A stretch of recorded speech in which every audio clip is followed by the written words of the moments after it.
Hi. Hi guys, how are you? Saseni? I hope you are okay. I hope you are good. Guess what we are here for? Tumekuja hapa kudiscuss where we left. About helping our children on getting rid of these things called drug habits. So today, I'm honored to have my business partner here, my best friend for that matter, and my big brother, as he says, but I'm always the big one here. So I'm welcoming my dear brother to greet you guys. Hebu salimia watu wa By Faith Media. Habari By Faith Media, mimi ni Kamau Kehio. Nimerudi siku ingine kuongelesha kuhusu the bad effects of drug abuse. Good. Watu wangu, nataka tujaribu turefresh kidogo, tukumbuke that day. Kama kuna kitu alituambia ati some kids hook on into bad wagons. The bad wagons ni kutaka kufuata upepo kama bendera. Today I want my brother to answer this question for me, and ninasikia nimchekelee but sitacheka. Kwa sababu the way he explained it about bad wagon, it really made my day. But again, Kamau, hebu nikuulize kitu moja. Ndio ifike ulifuata bad wagon, ulikuwa umekosa nini? Let me just say, hatuwezi kusema ati kuna kitu nilikuwa nikitafuta kufuata bad wagon. And I wouldn't like to so much say that nilifuata nikaacha mwelekeo ati nilikuwa I didn't know what I was doing. Yes. Essentially, it's quite the opposite. I knew what I was doing. Yes. Sababu kulikuwa wakati moja kama let me just say I grew up around the world. Yeah. I was gifted enough to grow up around grow in Europe as well. Yeah. And ikiwa huko, if anybody knows Europe, drug abuse is something that is so part of the culture that unless you're willing to be different, it's very likely that you're going to be caught up in the same situation. Vile tumesema kuhusu bandwagon, in Europe, and in Holland in particular, in a place called Rotterdam, Yes. Drugs are legal. In fact, bangi is a legal substance. Yes. It's a substance you can go to a coffee house and take freely without any complaint from the police, without any complaint from the laws, from the authorities. And in particular in Holland, drug abuse is just another thing. Ni kitu ingine tu inafanyika bila, bila vikwazo, so to speak. Yeah. Now, in Holland, vile nimesema sasa, vile amesema alikuwa anachekeleza sababu ya bandwagon. Bandwagon unaweza kuassociate like kama mkokoteni. Can you imagine a place in which you are a mkokoteni passes and everybody jumps on and mahali? That's what makes her laugh at the situation. Now I'll tell you for a fact, it was just like that. If everybody in my class was smoking bang, it was just another thing for me to smoke. Yes. Okay. And it's not that, and funny enough, when I came to Africa, the bandwagon was different, because now, as opposed to jumping onto a bandwagon you have to do drugs, you jump onto a bandwagon of leadership. For example, you jump onto a bandwagon ya kusema sasa, drug abuse is no longer the cool thing to do, because it's all about being cool. Watu kupenda kufanya kitu hiyo maisha sababu it's cool to do. In Holland, you do it because everybody is doing it. In Kenya, unakuja unaambiwa na mzazi wako usifanye drugs. Don't do it. Yes. And if you're good enough to listen, you will not do it. And you know the reason as to why. And you know the reason as to why. So when I came back to Africa, I was able to look at it from a different perspective, because mataro, we say mataro. Yes. The advice I got from my peers, from my teachers, from my parents, kind of made it certain that I would not go back to that bandwagon. Yes. In other words, nilikuwa ninaangalia in a situation in which, but I'm part of a culture that does not elevate drug use. Yes. And I'm not going to say that mi nilikuwa mlevi ama nilikuwa mtu ambaye nimepoteza mwelekeo. I was constantly with red eyes, that I was always, the typical thing we know of ile people umekuwa too much. Umekuwa too much. No, I was not. I just needed mataro. I just needed advice. You just needed somebody to tell you what you are doing is wrong. I just needed somebody to tell me what I'm doing is not right. Yeah, you guys, I think you are listening to Mr. Kehiu. Ile kitu anajaribu kusema, kuna ile freedom ilikuwa too much to an extent alitamani mtu amwambie whatever it is you are doing is wrong. What normally happens to our kids nowadays, mtoto wa siku hizi, the generation that we are living in, my dear brother, unamwambianga please, do you know what you are doing is wrong? Anakwambia I have ID in my pocket, you know, it's my life. But by the end of everything, huyo mtoto akiende avute bangi, aende alipike kichwa. Who normally suffers? The parents. You get? Those people who are related to you. So whatever it is that everybody does has a consequences. And I will tell you, just because of what you said, it's very interesting to note that unless you have somebody who tells you not to do this, unless you have a society that elevates sobriety, and by sobriety I mean being sober, then we will have a society in which people are moving towards drugs. If you do not have people, like in my case, I feel responsible to tell the youth not to do drugs because number one, I passed through that when I was in the US and when I was in Europe. Number two, I changed my tact when I came back to Kenya and when I came back to Africa because I traveled around some African countries as well.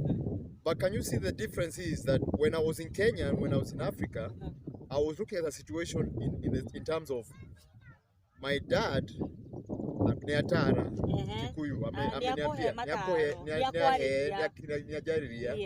na ameniambia why not do drugs.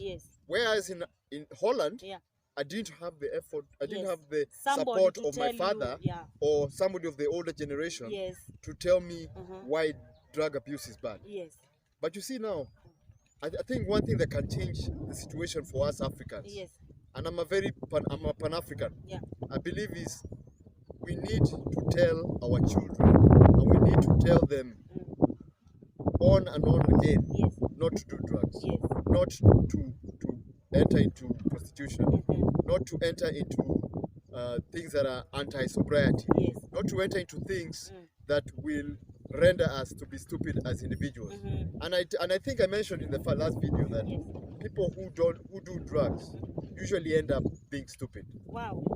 My dear ones, unasikia kama vile anasema, there is something that I'm trying to detect from my brother here. Kuna kitu moja nataka anijibu leo kwa sababu I think I deserve to know, right? In every aspect, kama we talking about drug, akona hiyo confidentiality in him ya kujua he can change. Number 2, kuna kitu anasema, it is good kupata mtu mwenye anakupea mwelekezo. It is good whenever you are going astray, mtu akwambie by the way where you are going or where you are going to land, it is not the right way to go. It's not the right way to go. What do you normally feel, you guys, when we talk to you about you should change, you should try and do this, you should munaonanga wazazi like they are nagas? We see, by the way, let me tell you something. Teenagehood is one area of concern here in Kenya because that's when people become rebels. Rebels without a cause. Now, if you are a rebel without a cause, it means that babangu ameniambia kwa hivyo sitaki kusikiliza. It's my life. After all, it's my life and all that. But you have to realize that it's your life, and if your life is not correct, it's very likely that you're going to impede the life of another person. Very good. Kuna kitu pia umenifurahisha kusema, you didn't do drugs because you lacked something. I did it because there was that freedom. Good. And there was nothing that was telling me not to do it. Exactly. Watoto wa siku hizi wengine kuna vile mnataka kujipeleka ile design ya ninafanya hivi sababu nilikosa kazi. Ninafanya hivi sababu mzazi wangu amenikalia 10 nil anashinda kuniambia niwache. Ninafanya hivi kwa sababu I need to live my life. By the way, do you know something? In every aspect or in everything that you are going to do in this world, inakwanga na consequences ya ile kitu unatafuta. Can you hear what Kamau has said? There are consequences and repercussions to your actions. So it's about time that we as a youth, because I'm a youth leader myself, that we stop looking at that. We stop looking at our situation as we cannot change, as we cannot do things because our parents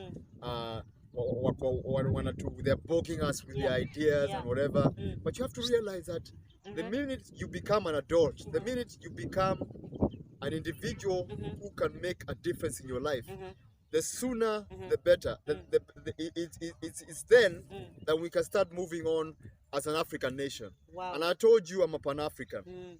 I will tell you one thing.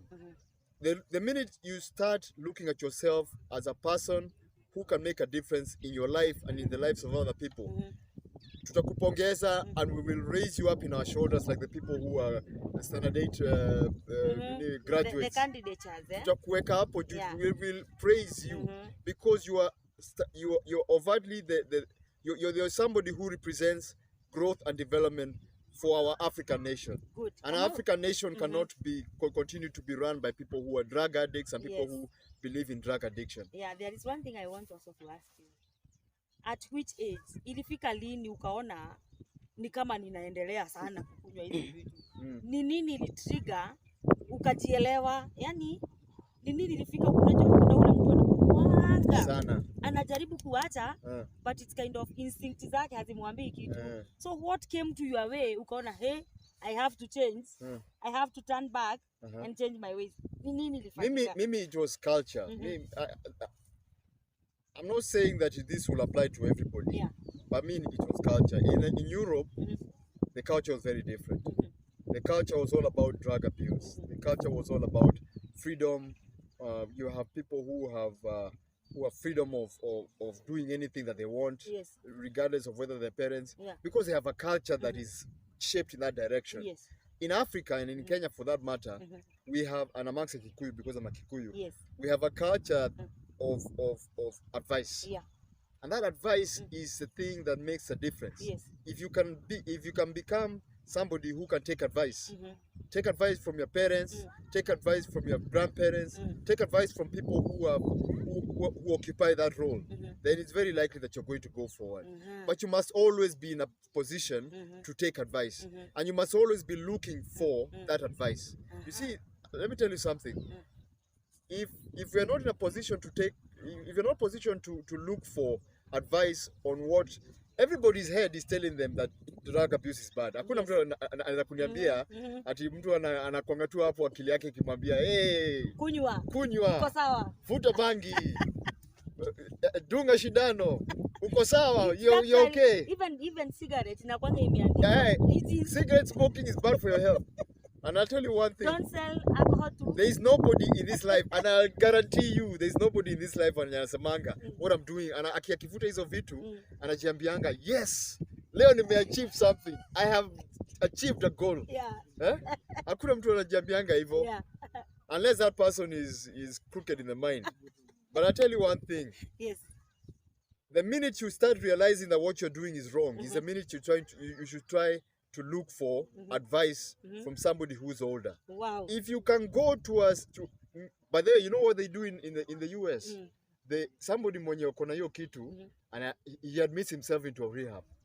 Can you imagine? Wow. Mtu anachukua, anaacha vitu zake nyumbani, anajipeleka kwa rehab. Akajirescue. People actually do that. What normally happens. And unfortunately, in Kenya, we haven't reached that point. It's the other way around. We take our kids to rehab. We force them to go to rehab to get well. Because ideally hata huyo mtoto anajiambia kwa akili yake, what I am doing is wrong. Kile ninafanya ni kitu kibaya. And I need to straighten myself. Anashindwa tu kujitoa. Anashindwa kujitoa out of that situation. But there is help. I'm telling you. By Faith Media and I want to be part of that solution. We want to be part of the solution to the problem of people who are perennially under drug abuse. Those people who have tried, wanataka kuacha na imeshindikana. Wale watu wamejaribu kujisaidia wakakosa.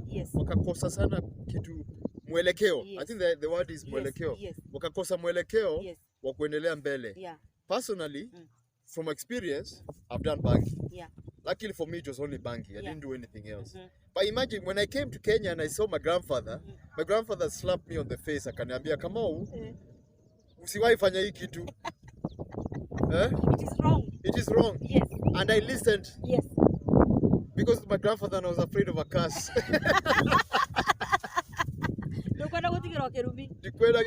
Vumilie. Niko na kerubi. My guys, this is the best conversation ever. Kuna kitu moja nataka brother yangu anijibu hapa. Ni nini ulikuwa unasikia wakati unachukua hizo vitu?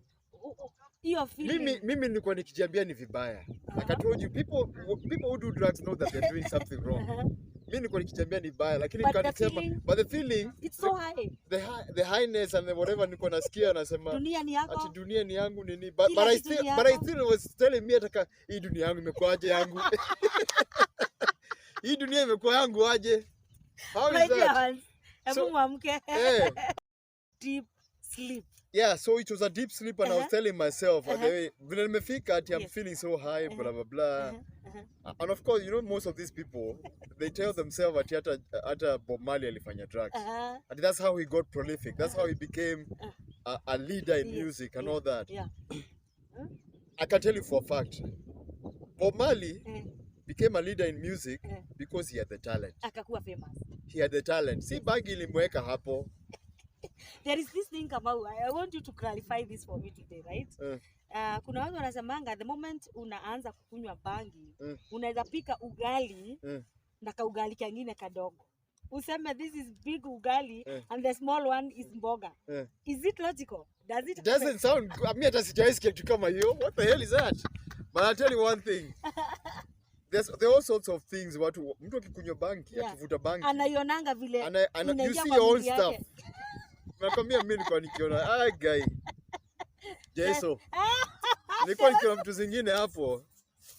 Unajua there's some things that you see ambaye zinakuanga nini like hiyo ugali and whatever. Never heard of that. That's a new one. I heard it somewhere. Ati ugali moja kubwa na nyingine ndogo. In fact the one who did that was a very close family member. Ugali moja kubwa na ndogo. So it happened one day akatumia hizo vitu That's my late uncle.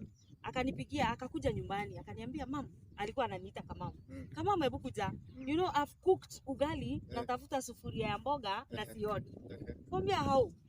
So I landed to his house and I find big ugali and a small ugali. Big ugali and a small one. So I was like, so hiyo ndogo ni mboga. So in short, there are those people who take bangi inaonyesha kulima, anaweza lima shamba mzima as I hear. Kuna mtu anaweza chukua bangi atumie apike ugali kubwa. Let me tell you my experience. So where were you? Mimi yangu haikuwa mambo ya ugali, hata kupika sikijui. Lakini mine ilikuwa highness. I could sing. Nilikuwa nikiimba mpaka naimbia wasichana wananipenda sana. Okay.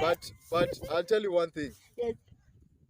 The thing about bangi, and I touched on this a little bit back. Yeah. Bob Marley became a good musician because he has talent. Yes. Bangi haikumsaidia kufika hapo. Yes. Lucky Dube became a good musician because he had talent. Yes. All the people that you meshaisikia they became famous. They didn't become famous because of bangi. In fact, think about it. Bob Marley alikufa na cancer. You could say maybe alipata cancer because of the bangi. Dragging, yeah. Some people have died because of bangi. Yeah. But I'm not going to try and explain everything. I'm not trying to be philosophical or anything. Yeah. But I'll tell you for a fact. Bangi ni mbaya. Yes. And I'll tell you for a fact. Yeah. Ukisipoacha, utakuwa in a position that you do not want to find yourself in. Wow. That is my big brother talking. Amenifurahisha kwa sababu amenijibu kitu moja, lakini yeye amesema it has never happened to him akapika ugali mingi na kadogo. Sijaisikia kitu kama hiyo. Mwenye alikuwa akipika ugali kama huko tunakuangalia, tunakukujia sahi. So guys, I think we are going to refresh another day because this topic haikuji to the end. By the way, to the comments there, you can ask Mr. Kehi any question, and anytime you are going to visit our YouTube, he will be in a good position to answer you. So by Faith Media, connived with 7417, we are welcoming you guys. Keep us watch and let us join hands together. Dira doa ya tiriri. Dira ko menya gikuyu. Nego try kidogo. Doa ya mere ya tiriri.